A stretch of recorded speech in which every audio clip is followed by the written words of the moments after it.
بسم اللہ الرحمن الرحیم عن سہل بن سعد قال رسول اللہ صلی اللہ علیہ وسلم من یضمن لی ما بین اللحیہ و ما بین رجلہ ازمن لہ الجنہ۔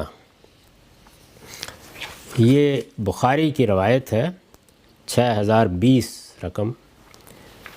سہل بن سعد رضی اللہ عنہ کہتے ہیں کہ رسول اللہ صلی اللہ علیہ وسلم نے فرمایا، جس نے مجھے اس چیز کی ضمانت دی جو اس کے دو جبڑوں کے درمیان ہے، یعنی زبان، اور اس چیز کی جو اس کی دو ٹانگوں کے درمیان ہے، یعنی شرمگاہ، میں اس کو جنت کی ضمانت دیتا ہوں۔ رسالت مآب صلی اللہ علیہ وسلم کی اس طرح کی نصیحتیں بہت ہی جامع ہوتی ہیں۔ یہ خود بھی فرمایا ہے کہ اوتیت جوامع الکلم، مجھے ایسی بات کہنے کی اللہ تعالیٰ نے صلاحیت دی ہے کہ جو جامعیت سے چیزوں کو بیان کر دے۔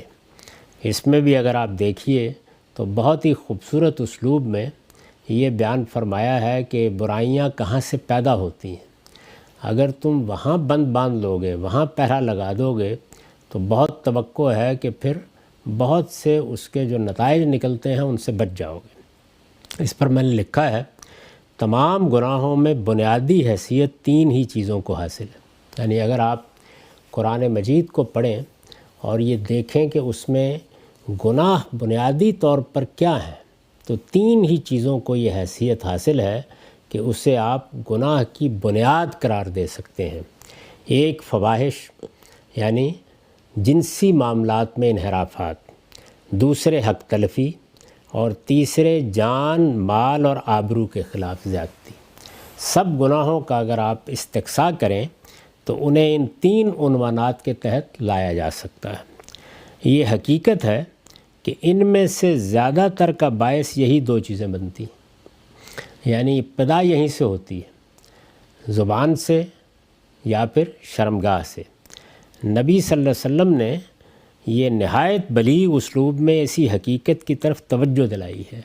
مطلب یہ ہے کہ زبان اور شرمگاہ پر پیرا بٹھائے رکھو گے تو بہت سے گناہوں سے بچو گے، جس کے نتیجے میں تمہیں وہ پاکیزگی حاصل ہو جائے گی جس کا صلہ جنت ہے۔ یہ میں بارہا توجہ دلا چکا ہوں کہ ایسے موقعوں پر نصیحت کا، واعظ کا اسلوب ہوتا ہے، اس پہ منطقی طرز بیان نہیں ہوتا۔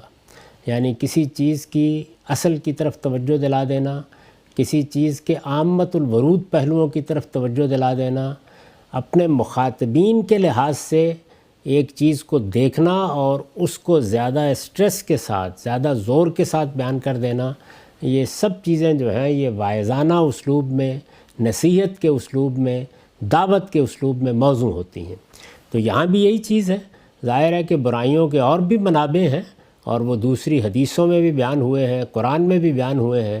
قرآن مجید کا انداز یہ ہوتا ہے کہ وہ زیادہ تر کلیات کے طریقے پر بات کو بیان کرتا ہے، اور حدیثوں میں چونکہ رسالت مآب صلی اللہ علیہ وسلم کی عام گفتگویں ہیں جو لوگوں نے روایت کی ہیں، تو ایک تو یہ بھی ہوتا ہے کہ پوری بات ضروری نہیں کہ لوگ بیان کر دیں، وہ جتنی بات اپنے ہاں محفوظ کر سکے، جتنی یاد رکھ سکے وہ بیان کر دیتے ہیں، اور دوسرے یہ کہ یہ زیادہ تر اطلاقی ہوتی ہیں، یعنی مخاطبین کے لحاظ سے، موقع کے لحاظ سے، محل کے لحاظ سے، پس منظر کے لحاظ سے، کسی موقع پر لوگوں کو توجہ دلانے کے کسی خاص پہلو کے لحاظ سے بات بیان کر دی جاتی ہے۔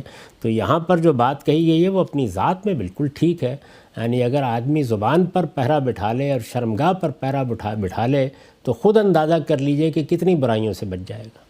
تو بڑی حکیمانہ بات، نہایت حکیمانہ اسلوب میں حضور نے فرمائی۔